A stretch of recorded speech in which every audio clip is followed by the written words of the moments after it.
तो आज हम देख रहे हैं अध्याय 4 द्विघात समीकरण। द्विघात को हम वर्ग भी बोलते हैं और कक्षा 10वीं विषय गणित। अभी हम जो भी प्रश्न कर रहे हैं मोस्ट आईएमपी क्वेश्चन कर रहे हैं। इसमें 3 वस्तुनिष्ठ प्रश्न आने हैं और एक प्रश्न आना है 2 अंक का। तो इस अध्याय में से छोटे छोटे प्रश्न आने हैं। तो हम देख रहे हैं प्रश्न पहला, वर्ग समीकरण पहले भी बता चुके हैं। द्विघात समीकरण को ही हम वर्ग समीकरण कहते हैं। तो वर्ग समीकरण 2x वर्ग ऋण 4x धन 3 बराबर 0 का विविक्त कर ज्ञात कीजिए और मूलों की प्रकृति भी बताइए। तो सबसे पहले हम क्या कर रहे हैं, हम हल में वर्ग समीकरण उतार रहे हैं।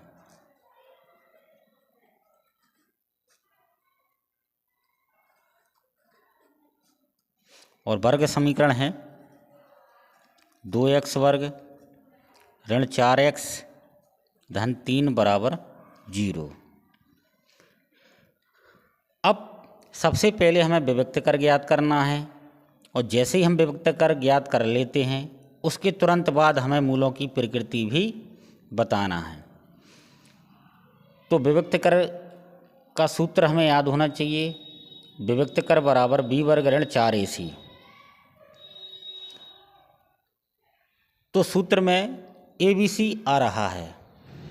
तो सबसे पहले जो वर्ग समीकरण दे रहे हैं इसमें से हमें ABC के मान चाहिए और ABC के मान हमें तभी मिलेंगे जब हम वर्ग समीकरण के मानक रूप से तुलना करेंगे। अब वर्ग समीकरण का मानक रूप क्या होता है, ax वर्ग धन bx धन c बराबर 0। तो कहने का मतलब ये है कि इस समीकरण की तुलना हमें ax वर्ग धन bx धन c बराबर 0 से करना है। तो हम लिख रहे हैं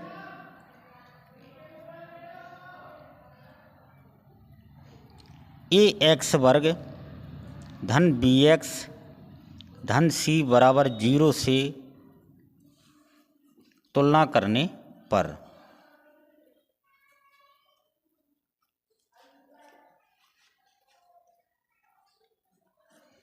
अब हम तुलना कर रहे हैं। तो देखो इधर x वर्ग का गुणांक a है और x वर्ग का गुणांक 2 है। तो a का मान आ जाएगा 2। इसके बाद x का गुणांक b है और x का गुणांक ऋण 4 है। तो b का मान आ जाएगा ऋण 4। यहाँ पर अचर पद c है और इधर अचर पद 3 है। तो c का मान आ जाएगा 3। अब हमें विविक्त कर का सूत्र लिखना है।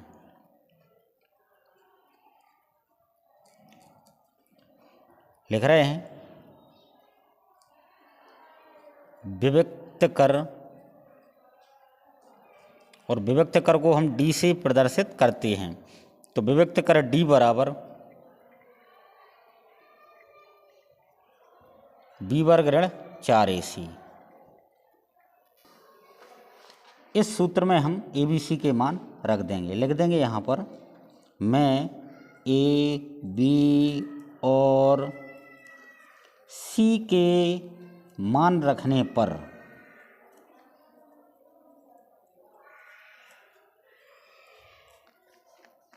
तो हम मान रख रहे हैं। तो D बराबर B वर्ग, तो B का मान है ऋण 4। तो इधर हो जाएगा ऋण 4 का वर्ग, आगे ऋण चिन्ह लगा है लगा लें, 4 लिखे हैं लिख लें। अब गुणा का निशान लगा लें क्योंकि 4 और a के बीच में कोई निशान नहीं है, इसका मतलब गुणा का निशान है। a का मान है 2, तो a के स्थान पर 2 रख देंगे। अब a और c के बीच में कोई निशान नहीं है, मतलब गुणा का निशान है, और c के स्थान पर रख देंगे 3। d बराबर ऋण 4 का वर्ग आएगा धन के 16, क्योंकि ऋण 4 पर 2 की घात है। तो हम ऋण 4 2 बार लिखेंगे, ऋण 4 गुणित ऋण 4 ऋण का गुणा ऋण में होगा धन हो जाएगा, और 4 का गुणा 4 में होगा तो 16 आ जाएंगे। आगे ऋण चिन्ह लगा है, लगा लो। 4 का गुणा 2 में कर दो तो 4 दूनी 8। अब 8 का गुणा करना है 3 में तो आ जाएंगे 8 3 24। डी बराबर 16 में से 24 घटा देंगे तो बचेंगे ऋण के 8। तो यहाँ पर जो विविक्त कर का मान आया है वो ऋण 8 आया है, मतलब ऋणात्मक संख्या आई है। और हम जानते हैं जब विविक्त कर का मान ऋणात्मक संख्या हो, या हम कहते हैं विविक्त कर का मान 0 से छोटा हो, तब दिए समीकरण के मूल वास्तविक नहीं होते। तो लिख रहे हैं कि चूंकि d इज लेस देन 0, मतलब विविक्त कर का मान 0 से छोटा है। क्यों छोटा है? क्योंकि विविक्त कर का मान ऋण 8 आया है, मतलब ऋणात्मक संख्या है, और ऋणात्मक संख्या सदैव 0 से छोटी होती है। इसलिए हमने यहाँ पे लिखा है चूंकि d इज लेस देन 0, मतलब विविक्त कर का मान 0 से छोटा है। इसलिए दिए वर्ग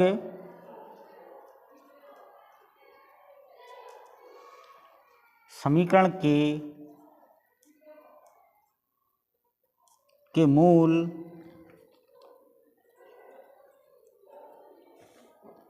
वास्तविक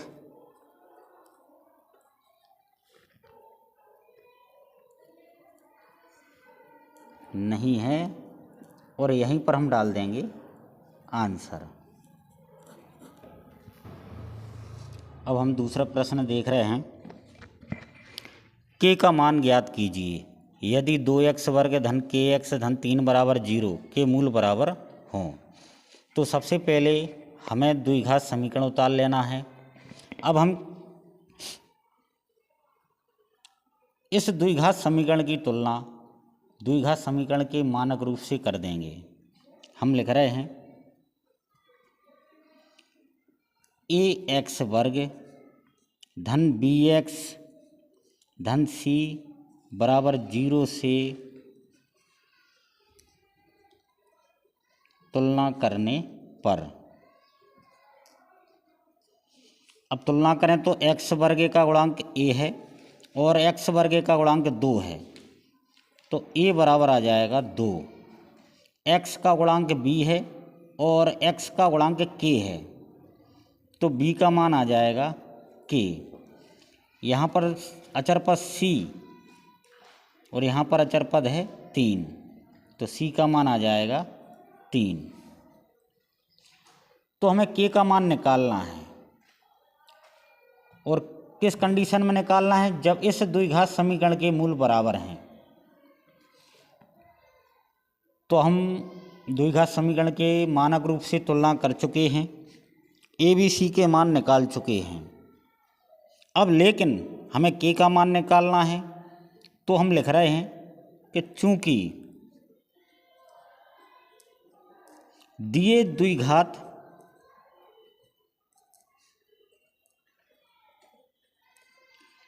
समीकरण के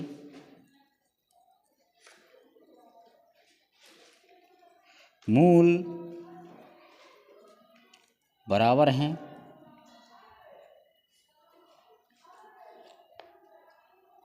इसलिए जो विविक्तकर है उसका मान 0 के बराबर होगा। तो ध्यान में रखना है, जब हमें द्विघात समीकरण के मूल बराबर दे रहे हों तब विविक्तकर का मान जो होता है वो 0 के बराबर होता है। तो अपन लिख रहे हैं इसलिए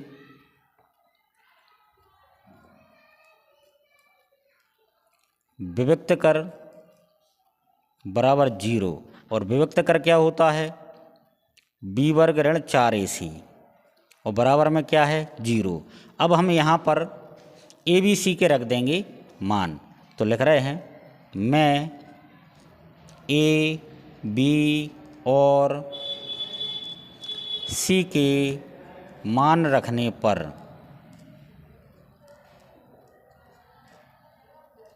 तो हम यहाँ पर ABC के मान रख दें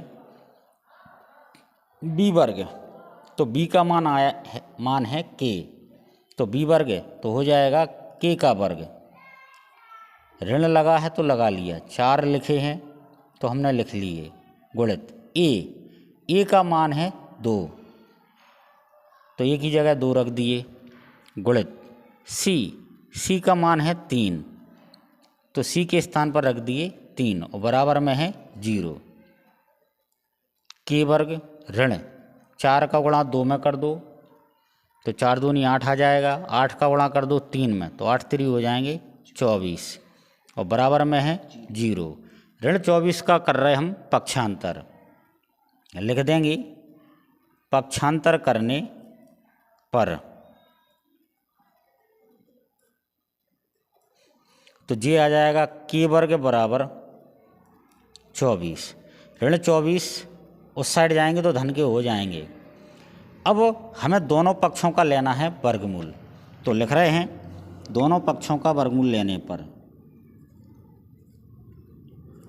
दोनों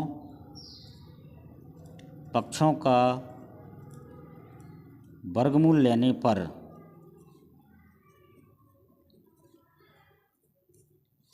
दोनों पक्षों का वर्गमूल लेंगे तो देखो K वर्ग लिखा है, यदि हम इसका वर्गमूल लेंगे तो वर्ग से वर्गमूल कट जाएगा, K बचेगा बराबर, और यहाँ पर हमें 24 का वर्गमूल ले लेना है, तो K बराबर, अब 24 का वर्गमूल क्या होगा, 2 वर्गमूल 6, लेकिन ध्यान में ये रखना है कि अचर है और ये जो 24 का जो वर्गमूल ले रहे हैं ये भी अचर है। जब दोनों साइड अचर हों तो जो संख्यात्मक अचर होती है, जब उसका हम वर्गमूल लेते हैं तो धन ऋण चिन्ह लग जाता है, तो ये विशेष ध्यान रखना। जब हम यहाँ पर दोनों पक्षों का वर्गमूल लेंगे तो लेफ्ट हैंड में तो वर्ग से वर्गमूल कट जाएगा, K बचेगा, फिर बराबर के बाद 24 का वर्गमूल लेंगे तो धन ऋण चिन्ह लग जाएगा, और 24 का वर्गमूल होता है 2 वर्गमूल 6। अब इसके नीचे लिख देंगे हम अतः K का मान धन ऋण 2 वर्गमूल 6 है, और यहीं पर हमें डाल देना है आंसर। अब हम देख रहे हैं प्रश्न तीसरा, गुणनखंड विधि से वर्ग समीकरण 6x वर्ग ऋण x ऋण 2 बराबर 0 के मूल ज्ञात कीजिए। तो ये जो हमें वर्ग समीकरण दे रहे हैं इसको हमें गुणनखंड विधि से हल करना है,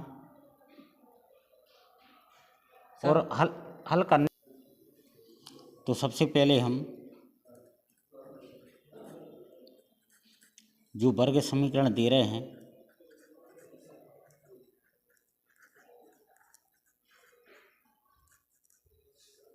उसको उतार लें।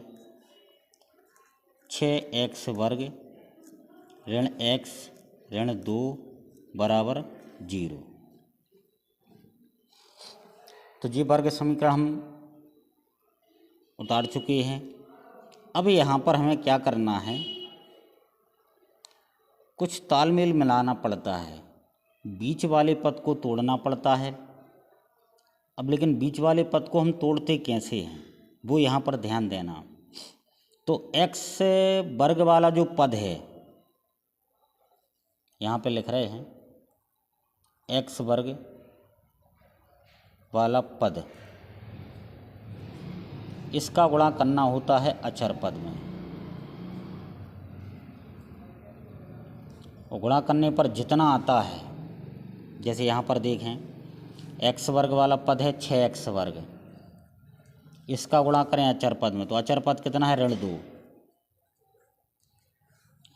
तो 6x वर्ग का गुणा ऋण 2 में करेंगे तो आएंगे ऋण की 12x वर्ग।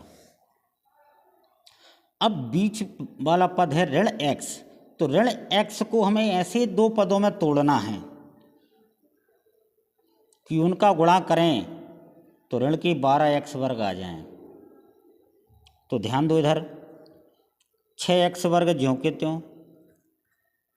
अब ऋण x को हम तोड़ रहे हैं, धन के लेंगे 3x और ऋण के लेंगे 4x। 3x में से 4x घटाएंगे तो ऋण का बचेगा x। तो देखो यहाँ पर ऋण x लिखा है, तो ऋण x को हमने कैसा तोड़ा, धन के 3x ऋण के 4x, तो ऋण x बचा है। अब हम क्या करेंगे, 3x का गुणा करेंगे ऋण 4x में, तो आएंगे ऋण के 12x वर्ग। बस इतना हमें तालमेल मिलाना है कि बीच वाले पद को ऐसा तोड़ना है कि उनका गुणा करें तो ऋण 12x वर्ग आ जाए।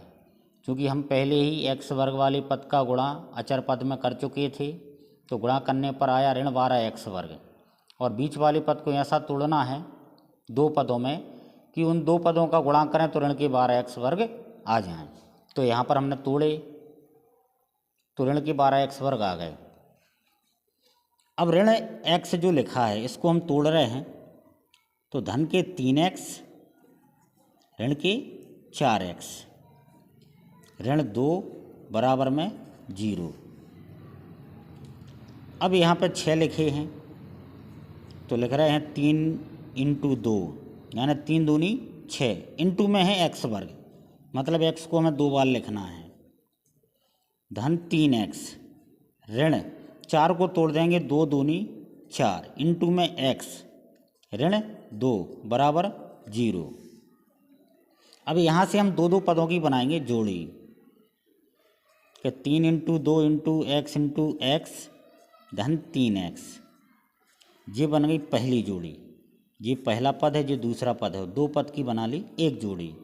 अब आखिरी में पहला पद और दूसरा पद, इन दो पदों की दूसरी जोड़ी बनाना है, लेकिन दोनों पद ऋण में हैं तो ऋण चिन्ह हम कॉमन लेंगे, तो कोष्टक के अंदर बचेगा 2 × 2 × x धन 2 और बराबर में रहेगा 0। चूँकि दोनों पद ऋणात्मक थे, ऋण चिन्ह कॉमन लिया तो दोनों पद कोष्टक के अंदर धन के हो गए। अब पहले ही जो पहली जोड़ी बनी है इसमें से देखिए क्या कॉमन आएगा, 3 दोनों में है और x दोनों में है, तो 3x कॉमन आ जाएगा। अब कोष्टक के अंदर क्या बचेगा, 2x धन, यहाँ से 3x कॉमन में चलेगा तो 1 बचा, ऋण यहाँ दोनों में देखिए क्या दिख रहा है 2, तो 2 कॉमन ले लो तो यहाँ बचा 2x धन, जी 2 कॉमन में चला गया तो बचा 1 बराबर में 0। अब जी हो गया पहला पद और जी हो गया दूसरा पद, और दोनों पदों में देखें तो 2x धन 1 लिखा है दोनों पदों में, तो यहाँ से हमें 2x धन 1 कॉमन ले लेना है, तो दूसरे कोष्टक में बचेगा 3x ऋण 2 और बराबर में है 0। अब इन दोनों पदों को हमें बारी बारी से लेना है 0 के बराबर। लिख रहे हैं जब 2x धन 1 बराबर 0, सबसे पहले हमने जो पहला कोष्टक है इसको लिया है 0 के बराबर।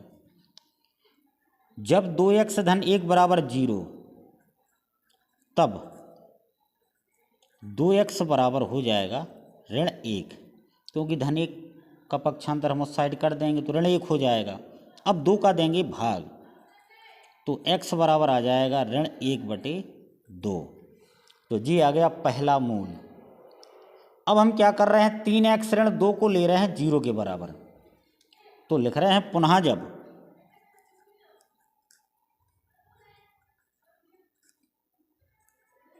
तीन एक्स ऋण 2 बराबर 0, तब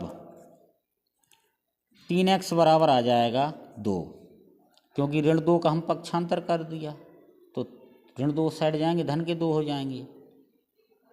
अब 3 का देना है भाग, तो x बराबर आ जाएगा 2/3। तो जी आ गया दूसरा मूल। पहला मूल निकला ऋण 1/2, दूसरा मूल निकला 2/3। चूँकि हमें वर्ग समीकरण के मूल ज्ञात करने थे और वर्ग समीकरण में अधिकतम घात 2 की होती है, तो जो अधिकतम घात होती है उतने ही मूल मिलते हैं। तो 2 की अधिकतम घात है तो मूल भी हमें 2 ही मिलेंगे। अब हम नीचे लिख देंगे अतः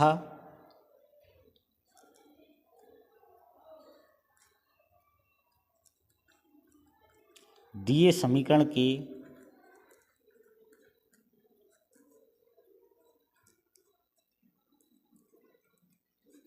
मूल (1/2) और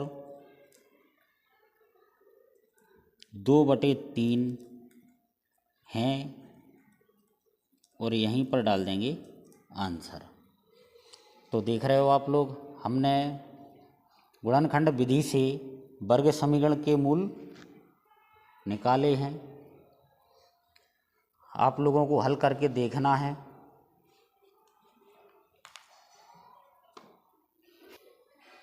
अब हम अगला प्रश्न कर रहे हैं।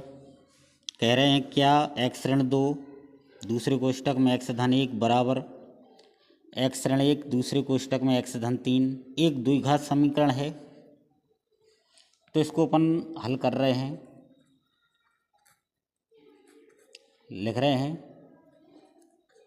दिया समीकरण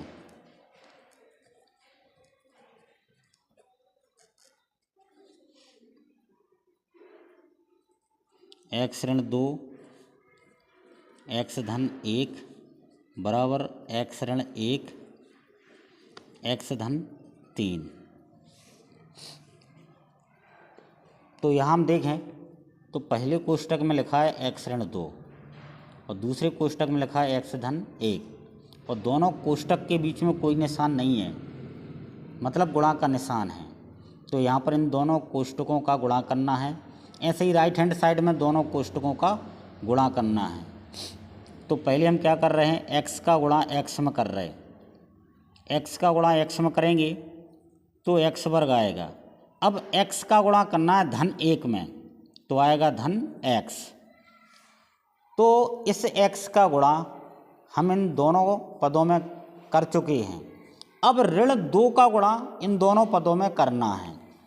तो (2) का गुणा पहले x में करो तो आएंगे (2x). अब (2) का गुणा करो (1) में तो आएगा (2) बराबर में x का गुणा इन दोनों पदों में करना है। तो x का गुणा पहले x में करो, x वर्ग आएगा। अब x का गुणा (3) में करो तो (3x) आएंगे। अब (1) का गुणा हमें इन दोनों पदों में करना है। तो (1) का गुणा पहले x में कर दो तो (x) आएगा। अब (1) का गुणा (3) में कर दो तो (3) आएगा। तो हम गुणा कर चुके हैं। अब हम आगे देखें।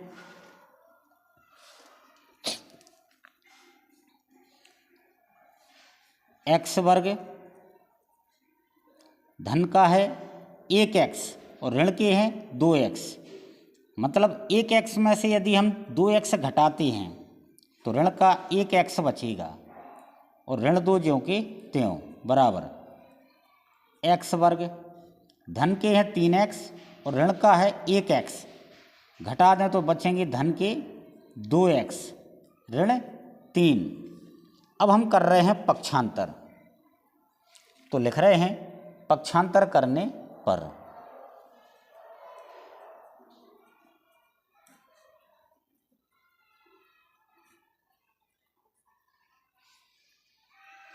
तो इन तीनों को हम उस साइड ले जा रहे हैं। तो यहाँ क्या बचेगा 0। राइट हैंड में जो लिखा है उसको ज्यों के त्यों उतार लो। x वर्ग धन 2x ऋण 3। अब इन तीनों को बारी बारी से हम राइट हैंड साइड ले जा रहे हैं। x वर्गों को ले जाएंगे तो ऋण के x वर्ग हो जाएंगे, ऋण x को उस साइड ले जाएंगे तो धन का x हो जाएगा और ऋण 2 को उस साइड ले जाएंगे तो धन के 2 हो जाएंगे। x वर्ग धन का है, x वर्ग ऋण का है, कट गए। 2x धन के हैं और 1x धन का है तो ये जुड़ जाएं तो हो जाएंगे 3x। ऋण के 3 हैं, धन के 2 हैं, इसको हल करेंगे तो ऋण का बचेगा 1 और बराबर में है 0। तो हम देख रहे हैं जो द्विघात समीकरण होता है, तो द्विघात समीकरण में अचर की घात जो होती है अधिकतम वो 2 होती है, और यहाँ पर हम जो देख रहे हैं अचर x, यहाँ पर अधिकतम घात 1 की है और हमें चाहिए थी 2 की घात। तो हमें देखने से ही पता चलता है कि जो हमें समीकरण दे रहे हैं वो द्विघात समीकरण नहीं है, लेकिन फिर भी हम यहाँ पर लिखेंगे, लिख रहे हैं कि चूंकि यह समीकरण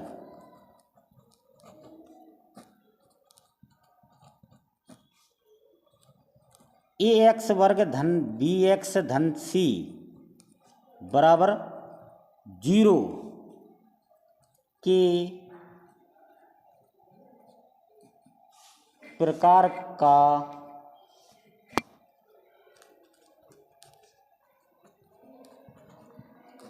नहीं है,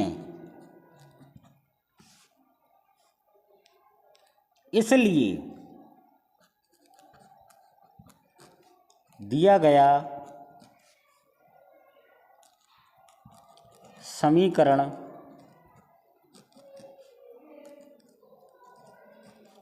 एक द्विघात समीकरण नहीं है, और यहीं पर हमें डाल देना है आंसर। तो हमने इस प्रश्न में देखा कि जो समीकरण हमें दे रहे थे वो समीकरण चूँकि द्विघात समीकरण नहीं है, इसका हमने हल करके पता किया कि ये है या नहीं है। लेकिन जब हमने दिए समीकरण को हल किया तो हमें पता चला कि ये जो समीकरण हमें दे रहे थे वो द्विघात समीकरण नहीं है। अब देख रहे हैं हम अगला प्रश्न, वर्ग समीकरण 2x वर्ग ऋण 3x धन 5 बराबर 0 के मूलों की प्रकृति ज्ञात कीजिए। तो सबसे पहले जो हमें वर्ग समीकरण दे रहे हैं वो उतार रहे हैं।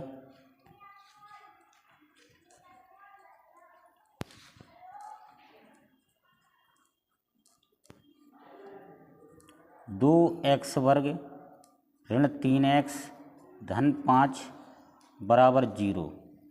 अभी ऐसा एक प्रश्न हम पहले हल कर चुके हैं।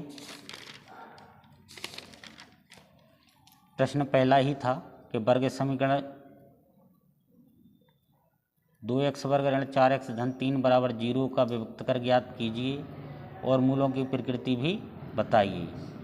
तो ऐसा प्रश्न हम पहले कर चुके हैं, ऐसा ही प्रश्न ये है। तो सबसे पहले हमें जो समीकरण दे रहे हैं वर्ग समीकरण, उसकी तुलना करना है वर्ग समीकरण के मानक रूप से। तुलना करेंगे तो ABC के मान मिलेंगे। तो देखो यहाँ पर हम सबसे पहले द्विघात समीकरण या वर्ग समीकरण के मानक रूप से तुलना कर दें। लिख रहे हैं ax वर्ग धन bx धन c बराबर 0 से तुलना करने पर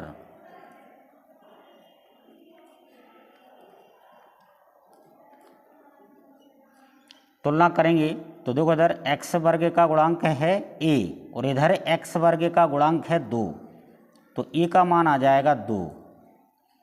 x का गुणांक है b और यहाँ x का गुणांक है ऋण 3, तो b का मान आ जाएगा ऋण 3। यहाँ अचर पद है c और यहाँ अचर पद है 5, तो c का मान आ जाएगा 5। अब हमने ABC के मान निकाल लिए हैं। अब सबसे पहले हमें विभक्त कर ज्ञात करना है, तो हम विभक्त कर का लगा रहे हैं सूत्र कि विभक्त कर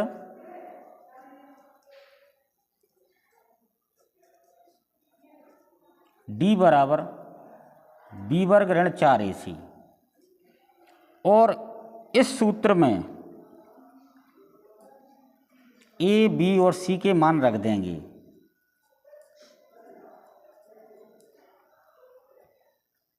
तो लिख रहे हैं ए, बी और सी के मान रखने पर डी बराबर बी वर्ग,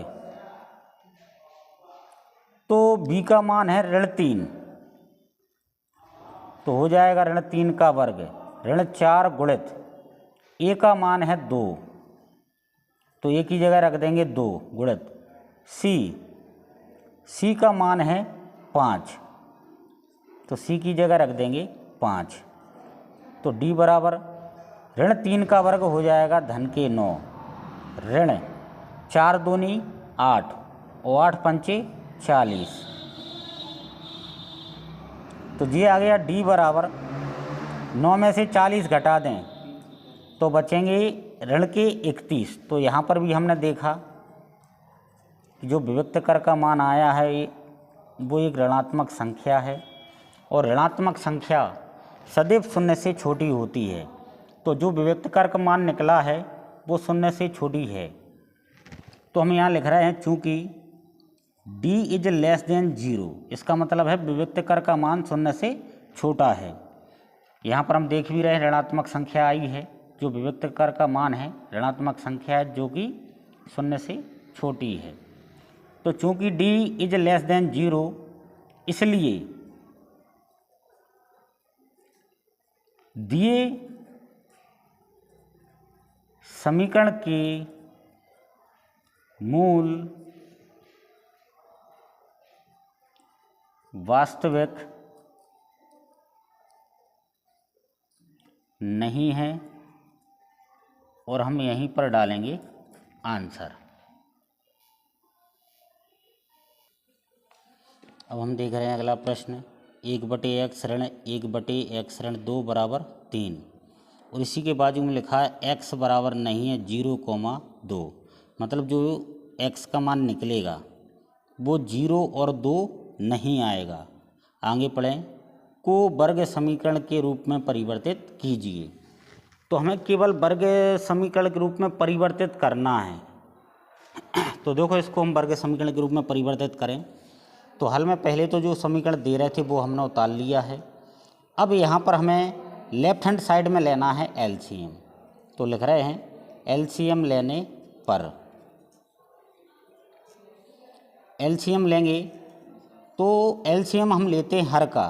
तो यहाँ हर में लिखा है x और यहाँ हर में लिखा है x ऋण 2, तो एलसीएम में दोनों आ जाएंगी x कोष्टक में x ऋण 2। अब x का भाग इसमें देंगे तो x से x कट जाएगा, बचेगा x ऋण 2 और x ऋण 2 का गुणा हम करेंगे 1 में तो आएगा x ऋण 2। आगे ऋण चिन्ह लगा है लगा लो। अब x ऋण 2 का भाग इसमें दे दो पूरे में, तो x ऋण 2 से x ऋण 2 कट जाएगा, बचेगा x और x का गुणा करेंगे 1 में तो आ जाएगा x बराबर में है 3। x में x जोड़ दो तो आ जाएंगे 2x ऋण 2 बटे में x कोष्टक में x ऋण 2 और बराबर में है 3। 3 के बटे कुछ नहीं 1। यहाँ करेंगे हम त्रियक गुणा, लिखना चाहो तो लिख सकते हैं त्रियक गुणा करने पर।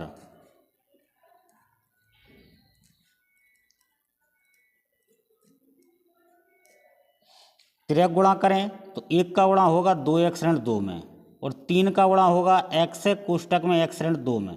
तो 3 का गुणा पहले हम कर रहे हैं x कोष्टक में x ऋण 2 बराबर और 1 का गुणा करेंगे 2x ऋण 2 में। तो 3x का गुणा पहले x में कर दो 3x आ जाएगा और 3x का गुणा ऋण 2 में कर दो तो आ जाएंगे ऋण के 6x। 3x का गुणा x में करेंगे 3x वर्ग आ जाएगा और 3x का गुणा ऋण 2 में करेंगे तो ऋण के 6x आ जाएंगे बराबर में 1 का गुणा करोगे तो ज्यों की त्यों संख्या आ जाएगी 2x ऋण 2। अब राइट हैंड साइड में जो लिखा है इन दोनों पदों का पक्षांतर हमें लेफ्ट हैंड साइड में करना है। लिख देंगे पक्षांतर करने पर